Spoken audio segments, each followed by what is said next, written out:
was an emotional day in a Cayuga courtroom as the jury came face to face with the final moments of OPP Constable Greg Pierzchala's life. For the first time, they watched the body cam footage from that cold winter day in December of 2022, which captured the moment Pierzchala approached a crash scene. As shots rang out, the courtroom was left in shock. Roger Collins was there and brings us the details. Constable Greg Pierzchala had his whole career ahead of him.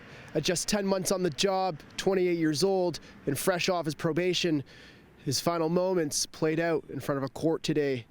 Alongside that, witness testimony from a Good Samaritan who was trying to help.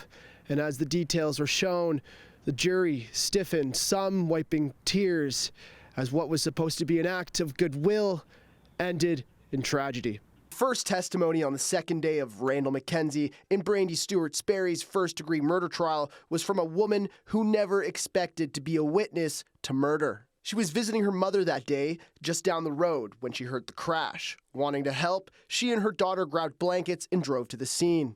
When they got to the ditch, they found a woman, Stewart Sperry, and a man at the crashed SUV.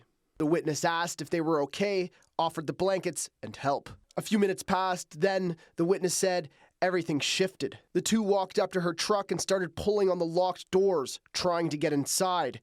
That's when she noticed the flashing lights approaching in the distance. She recounted that within moments of Pierzchala's arrival, he stepped out of his cruiser, announced that he was recording. Moments before, tragedy struck. Another older couple here. Guys, I'm giving you a heads up. My body camera's on, so everything's audio and visual recorded, okay? Okay?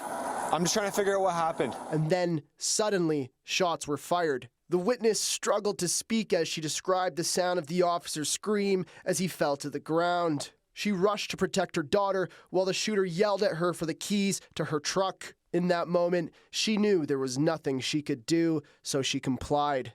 And within seconds, they were gone, leaving her stranded on the side of the road next to a dying officer. It was a day of raw, emotional testimony with evidence that left a courtroom stunned. This trial is scheduled to resume on Monday.